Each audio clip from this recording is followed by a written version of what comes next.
तो कृष्ण जी भी 5 वक्त की नमाज पढ़ा करते थे। यकीन ना आए तो श्रीमद् भागवत गीता का 6ठा अध्याय का 10वां मंत्र देख लीजिए। श्रीकृष्ण जन्मभूमी वादावरती मौलाना जर्जिस अन्सारींच्या वक्तव्यावरून नवा वाद पेटला।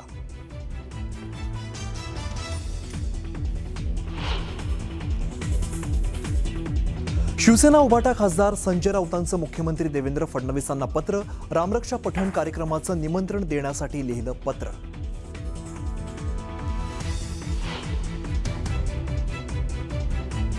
उपमुख्यमंत्री एकनाथ शिंदे पुन्हा दिल्ली दौऱ्यावर।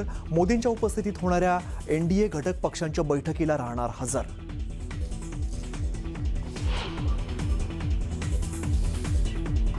राष्ट्रवादीत लवकरच संघटनात्मक बदल होणार। प्रदेशाध्यक्ष बदलणार असल्याच्या हालचालींना वेग। वरिष्ठ सूत्रांची न्यूज 18 मराठीला माहिती।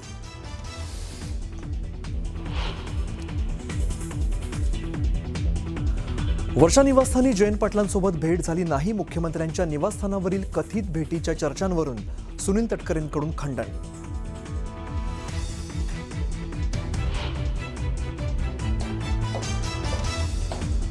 भाजपला सध्या वेगळाच माज आलाय। सरकार आंदोलकांचा बळी घ्यायला निघालंय का? सोनम वांगचुक यांच्या आंदोलनावरून राज ठाकरेंचा सवाल।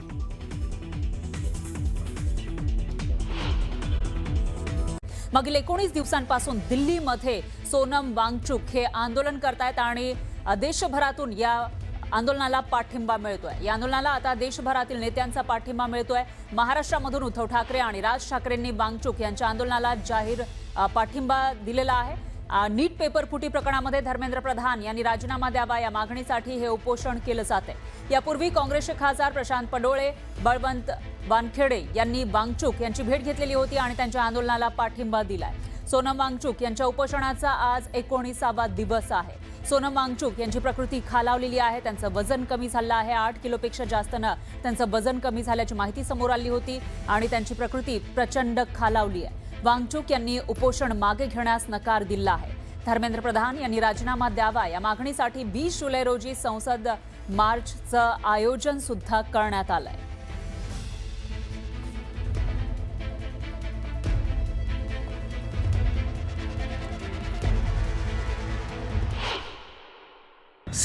जुलाई 16 तारीख को मैं एक दिन का अनशन कर रहा हूं अपने ही घर से। इस अनशन के 2 कारण हैं। एक तो ये कि सोनम जी और उनके साथी जिस दर्द से गुजर रहे हैं, मैं उस दर्द से जुड़ना चाहता हूं। और दूसरी बात, हमारी सरकार से मैं दरख्वास्त करना चाहता हूं कि वो अपनी संवेदनशीलता को प्रकट करें। मेरी बस यही तमन्ना है कि उन्हें कुछ हो ना।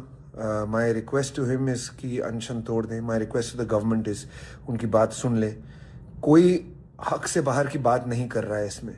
ये कोई सत्ता परिवर्तन की बात नहीं है। ये बात है स्टूडेंट्स के हक की, उनके फ्यूचर की, हमारे देश के फ्यूचर की। I would request our government to please listen to the voice of the people. त्या राजकारण्यांना किंचितही त्यांची न दया न माया न आपुलकी, कारण त्यांच्याकडनं ज्यांना हृदय आहे ना, अशा कुठल्याही माणसाला वाईट वाटलं असतं।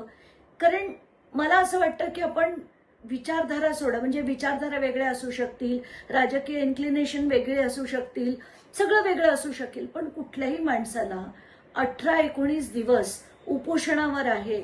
लोकशाहीत उपोषण किती महत्वाचं आहे, प्रोटेस्ट सुद्धा किती महत्वाच्या, आंदोलनं ह्याला सुद्धा लोकशाहीत महत्व आहे। पण लोकांचा आवाज ठेचून टाकायचा, कोणाला विचारायचं नाही, हे जेव्हा आपण नेहमी होताना बघतो ना, खूप दुःख होतं। दरम्यान या आंदोलनावर उद्धव ठाकरेंनी काय प्रतिक्रिया दिली होती बघूयात। दिल्लीमध्ये जंतर मंतर येथे आपल्या अभिजित दिपके यांनी जो विषय उचलला तो अनेक युवकांच्या किंवा मी तर म्हणेन देशातल्या प्रत्येक युवकाच्या भवितव्याचा विषय आहे। नीट परीक्षेचे पेपर फुटले, त्याच्यानंतर अनेक विद्यार्थ्यांनी आत्महत्या केल्या, कोणी त्याच्याकडे लक्ष दिलेलं नाहीये। सरकारला वेळ नाहीये, सत्ताधारी पक्षाला इतर पक्ष फोडाफोडीमध्ये जास्त रस आहे, पण जिथे देशाचं नशीब फुटतंय, विद्यार्थी आत्महत्या करतायत, त्यांच्याकडे लक्ष द्यायला त्यांना वेळ नाहीये। आणि मी आजची जी पत्रकार परिषद घेतलेली आहे की त्या आंदोलनाला आणि सोनम वांगचुक यांना पूर्ण पाठिंबा जाहीर करण्यासाठी मी ही प्रेस कॉन्फरन्स घेतलेली आहे. 20 तारखेला आमचे खासदार तर या विषयावरती दणानून सोडतीलच, संसद दणानून सोडतील. पण त्यावेळेला राहुलजींना सुद्धा मी विनंती करतोय, सर्व पक्षाच्या खासदारांना सांगतोय, अगदी भारतीय जनता पक्षाच्या खासदारांना सांगतोय की तुमच्यात जर माणुसकीचा एखादा अंश शिल्लक असेल तर ह्या आंदोलनात सहभागी व्हा. सोनम वांगचुक यांच्या आंदोलनावरून राज ठाकरेंनी सोशल मीडियावर एक पोस्ट केलेली आहे आणि सरकारवर टीका केली आहे. भाजपला सध्या वेगळाच माज आलाय अशी टीका राज ठाकरेंनी केलेली आहे. सरकार आंदोलकांचा बळी घ्यायला निघालंय का असा सवाल सुद्धा राज ठाकरेंनी उपस्थित केला. तर वांगचुक यांच्या तब्येतीच्या बातम्या ऐकून काळजी वाटते असं राज ठाकरे म्हणाले.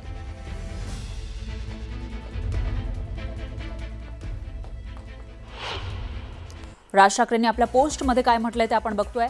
सोनम वांगचुक यांच्या तब्येतीच्या ज्या बातम्या त्या निश्चितच काळजीत टाकणाऱ्या आहेत. श्रीरामाच्या तिजोरी लुटली जात असताना शांतपणे बघणाऱ्या सरकारला नागरिकांच्या आंदोलनानं काय फरक पडणार असा सवाल त्यांनी उपस्थित केला आहे.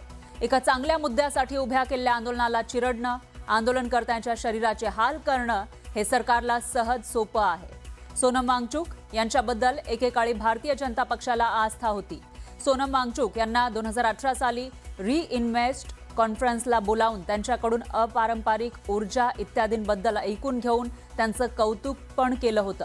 पण लडाखसाठी वांगचुक यांनी उपोषण आंदोलनं केली तेव्हा सरकारनं काहीही केलं नाही. आज वांगचुक यांची मागणी नीट परीक्षेचा झालेला गोंधळ आणि तो ज्या व्यक्तीमुळे झाला त्या मंत्र्याची हकालपट्टी करा आणि या परीक्षांमध्ये पारदर्शकता आणा हीच आहे. यात काहीच वावगं नाही. भाजपच्या सत्तेच्या काळात सर्वत्र परीक्षांमध्ये घोळ होत आलेत.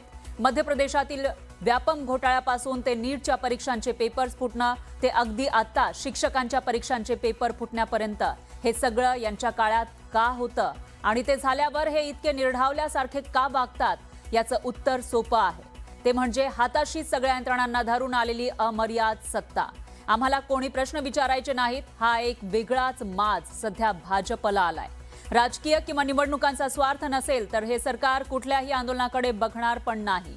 सरकार कायम आंदोलनकर्त्यांना देशद्रोही ठरवणार. यात काहीतरी घातपात आहे असल्या शक्यता पेरत राहणार अशी पोस्ट राज ठाकरेंनी केली आहे.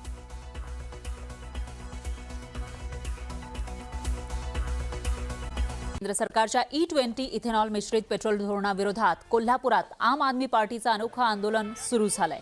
आंदोलनकर्त्यांनी चक्क तिरडीवर दुचाकी ठेवून तिची प्रतिकात्मक अंत्ययात्रा काढली आणि सरकारच्या धोरणाचा निषेध केला. E20 इंधनामुळे सध्या वापरात असलेल्या वाहनांचे इंजिन खराब होण्याचा धोका आहे असा दावा करत कार्यकर्त्यांनी सरकार विरोधात जोरदार घोषणाबाजी केली. बसंत बहार टॉकीज इथल्या पेट्रोल पंपापासून सुरू झालेली ही प्रतिकात्मक अंत्ययात्रा जिल्हाधिकारी कार्यालयावर धडकणार आहे आणि केंद्र सरकारनं E20 धोरणाचा पुनर्विचार करावा अशी मागणी आंदोलक करतायत. इथेनॉल मिश्रित पेट्रोल धोरणाला आहे ते आम आदमी पक्षाने विरोध केला आणि कोल्हापूरमध्ये पाहायला गेलं तर दुचाकीची अंत्ययात्राकडून त्याला विरोध आहे तो आम आदमी पक्षाचा होताना दिसून येते. इथेनॉल मिश्रित या पेट्रोल इंधनासाठी आहे ते वाहन त्या दृष्टीने आहे ते तंदुरुस्त नाहीत. सध्याची वाहनं त्याला अनुसरून नाहीत तरी सुद्धा आहे ते सरकार ही विरोध करते, सरकार ही सक्ती करते. त्यामुळे हा विरोध आहे तो होता. आपल्यासोबत आम आदमी पक्षाचे कार्यकर्ते आहेत, त्यांच्या प्रतिक्रिया जाणून घ्या. का तुम्ही याला विरोध करताय? 20% इथेनॉल सक्ती ही एप्रिलपासून लागू झालेली आहे देशभरामध्ये आणि याच्यामुळं 4 व्हीलर असतील, 2 व्हीलर असतील, सामान्य जनता असेल त्याची प्रत्येकाची गाडी खराब व्हायला आहे. त्याचं मायलेज किमान 5 ते 15% कमी झालेलं आहे आणि ह्याच्यामुळं जे पेट्रोल मिळायला पाहिजे ते स्वस्त मिळायला पाहिजे ते आम्हाला 112 रुपयाने मिळायला लागलेला आहे. दुसरी गोष्ट अशी, जर 20% इथेनॉल मिक्स करत असाल तर ह्याचा दर कमी पाहिजे. तर एकीकडे आम्ही इंजिनचा मार सोसायचा, आमची गाडी खराब करून घ्यायची, मायलेज कमी होणार आणि त्याचे पैसे पण आम्हाला जास्त द्यायचे. मुळात पेट्रोलमध्ये इथेनॉल मिक्स करण्याची गरज नव्हती. 0% वरनं 5% वरनं 10% वरनं 20% तुम्ही इथेनॉल मिश्रित पेट्रोल देताय. कुठलाही पंपावर गेला तर ऑप्शन मिळत नाही आणि या 20%च्या इथेनॉलमुळे लोकांच्या गाड्यांचे ॲव्हरेज कमी पडायला लागलेले आहेत. वाहनधारकांचं मरण आहे असं म्हणायचं तुम्हाला? अगदी अगदी वाहनधारक याच्यामध्ये मरणार आहेत दोन्ही बाजूनं, ॲव्हरेज कडनं पण आणि मेंटेनन्स कडनं पण. आणि म्हणून आम्हाला सांगायचं आहे की फक्त गाडीची प्रतिकात्मक अंत्ययात्रा नसून 2029ला काढलेली सरकारची अंत्ययात्रा आहे असं मला सांगायचं आहे या ठिकाणी. या धोरणाला विरोध आहे तो होताना पाहायला मिळतात आणि ही केवळ प्रतिकात्मक यात्रा गाडीची नसून ही अंत्ययात्रा आणि मरण आहे ते वाहनधारकांचा असल्याचा आरोप आहे तो आम आदमी पार्टीच्या वतीने आहे तो करण्यात येतो. Video journalist Sandeep Patil, Dnyaneshwar Salunkhe, news 18 Marathi, Kolhapur.